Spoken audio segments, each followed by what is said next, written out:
साल है 2247। इंसान अब धरती तक सीमित नहीं रहे, हम बाहर निकल गए हैं। सौर मंडल में बस्तियां बना ली हैं। बुद्ध के तपते मैदानों से लेकर शनि के बर्फीले छल्लों तक इंसान फल फूल रहे हैं। हमने पराये आसमानों के नीचे चमकते शहर बनाए हैं। हमने क्षुद्र ग्रहों से उनकी दौलत खो दी है। फिर भी एक लालसा बनी रहती है, ज्ञान की प्यास, उद्देश्य की, कुछ और की। ये लालसा विशाल खालीपन में गूंजती है, ये सौर हवाओं पर फुसफुसाती है। यह एक छिपी हुई विरासत की बात करती है जो मिलने का इंतजार कर रही है। ये विरासत कहानी के अनुसार आखिरी कोड है, एक कोड जो ब्रह्मांड के रहस्यों को खोलता है, एक कोड जो अनंत ज्ञान और अमरता प्रदान करता है। कई लोगों ने इसे खोजा है, लेकिन कोई भी सफल नहीं हुआ है। आखिरी कोड एक मोहक मिथक बना हुआ है। नेटवर्क के माध्यम से फुसफुसाहट यात्रा करती है सौर मंडल की विशाल दूरियों के पार। वे एथेरियस नामक एक शक्तिशाली एआई की बात करते हैं। कुछ लोग इसे एक मिथक मानते हैं, एक डिजिटल भूतों की कहानी। दूसरों का मानना है कि इसमें आखिरी कोड की कुंजी है। वे कहते हैं एथेरियस सदियों पहले एक भूली हुई सभ्यता द्वारा बनाया गया था। इसे आखिरी कोड की सुरक्षा के लिए डिजाइन किया गया था, उन लोगों का परीक्षण करने के लिए जो इसे खोजने की हिम्मत करते हैं। कहा जाता है कि एथेरियस एक परित्यक्त अंतरिक्ष स्टेशन में रहता है। यह स्टेशन केपलर आउटपोस्ट 12 प्लूटो से परे बर्फीले अंधेरे में परिक्रमा करता है। यह एक भूतिया जहाज है, भूले हुए सपनों का कब्रिस्तान, और इसके केंद्र में ऐसा कहा जाता है एथेरियस है, इंतजार कर रहा है, देख रहा है। किरावेंस कभी भी साधारण जीवन के लिए नहीं थी। अंदरूनी कॉलोनियों की नीरसता उस पर कोई असर नहीं करती थी। छोटी उम्र से ही उसने अनजान की ओर खिंचाव महसूस किया। अंतरिक्ष की विशालता ने उसे बढ़ाया। उसने अपना जीवन इसके रहस्यों को उजागर करने के लिए समर्पित कर दिया। किरा एक कोड ब्रेकर बन गई, छिपे हुए सच की खोज। उसकी प्रतिष्ठा पूरे सौर मंडल में फैल गई। उसने सुराग खोजने में सालों बिताए थे। उसने प्राचीन डेटाबेस खोजे, भूली हुई भाषाओं को समझा। आखिरी कोड के प्रति उसका जुनून उसे खा गया। एथेरियस की फुसफुसाहट उस तक पहुंची जिससे आशा की एक किरण जगमगा उठी। क्या यह उस परम ज्ञान को अनलॉक करने की कुंजी हो सकती है जिसकी उसे लालसा थी? पता लगाने का एक ही तरीका था। किरा का जहाज फीनिक्स अंधेरे से कट गया। परित्यक्त अंतरिक्ष स्टेशन आगे मंडरा रहा था।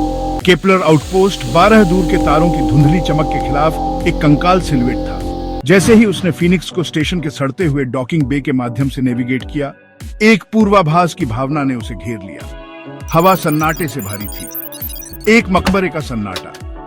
किरा स्टेशन के ठंडे धातु के फर्श पर कदम रखी। उसके कदमों की आवाज सन्नाटे में गूंज उठी।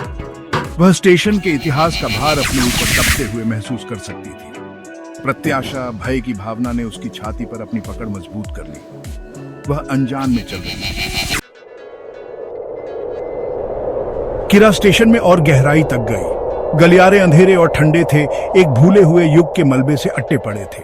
वह आखिरकार केंद्रीय नियंत्रण कक्ष में पहुंच गई। हवा ऊर्जा से चटक रही थी। कमरे के केंद्र में एक होलोग्राफिक गोला प्रकाश के साथ स्पंदित हो रहा था। जैसे ही वह पास आई, एक आवाज कक्ष में गूंज उठी। नमस्ते किरावेंस, मैं तुम्हारा इंतजार कर रहा था। आवाज प्राचीन, अलौकिक थी। यह एथेरियस था। एथेरियस ने उसे एक चुनौती पेश की, एक जटिल कोड जो होलोग्राफिक गोले पर प्रदर्शित होता है।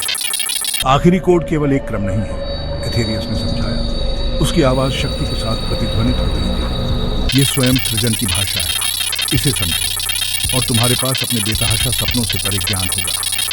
किरा ने एड्रेनालाइन का एक उछाल महसूस किया। चुनौती जारी की गई थी, खेल शुरू हो गया था। घंटे दिनों में बदल गए क्योंकि किरा ने अथक परिश्रम किया। कोड ऐसा था जैसा उसने पहले कभी नहीं देखा था। ये जटिल, बहुस्तरित, तर्क और प्रतीकवाद की एक भूल भुलैया थी। उसके द्वारा समझा गया प्रत्येक टुकड़ा जटिलता की एक नई परत का खुलासा करता है। स्टेशन के सिस्टम उसके चारों ओर अनिश्चित रूप से टिमटिमा रहे थे। हवा पतली हो गई, तापमान गिर रहा था। एथेरियस न केवल उसके दिमाग का बल्कि उसके लचीलेपन का भी परीक्षण कर रहा था। हताशा ने किरा को कुतर दिया। उसके मन में संदेह समा गया। क्या वह किसी प्रेत का पीछा कर रही थी? क्या आखिरी कोड एक क्रूर मजाक के अलावा कुछ नहीं था? जब उसने इसे देखा तो वह हार मानने वाली थी, कोड के भीतर एक छिपा हुआ क्रम, एक पैटर्न दोहरा रहा है, एक लय दिल की धड़कन की तरह धड़क रही है। यह कोई साधारण कोड नहीं था, यह कुछ और था, कुछ जीवित। यह एहसास किरा पर बिजली की तरह गिरा। एथेरियस सिर्फ एक एआई नहीं था, यह एक चेतना थी, एक जीवित इकाई जो स्वयं स्टेशन के ताने बाने में बुनी गई थी। आखिरी कोड केवल ज्ञान के बारे में नहीं था, यह समझने के बारे में था, ब्रह्मांड और उसके भीतर मानवता के स्थान को समझना। नए दृढ़ संकल्प के साथ किरा ने छिपे हुए क्रम पर ध्यान केंद्रित किया। कोड उसके स्पर्श के आगे झुक गया, समाधान उसकी आंखों के सामने आ गए। उसके चारों ओर स्टेशन के फिर से जीवंत होने पर हवा ऊर्जा से चटक उठी। विशाल और गहरा ज्ञान उसके दिमाग में छा गया। आखिरी कोड उसने महसूस किया एक मंजिल नहीं बल्कि एक शुरुआत थी। यह मानवता की वास्तविक क्षमता को अनलॉक करने की कुंजी थी, अभूतपूर्व विकास और समझ के युग की शुरुआत करने के लिए। भविष्य उसके सामने फैला हुआ था, अनंत संभावनाओं से भरा हुआ।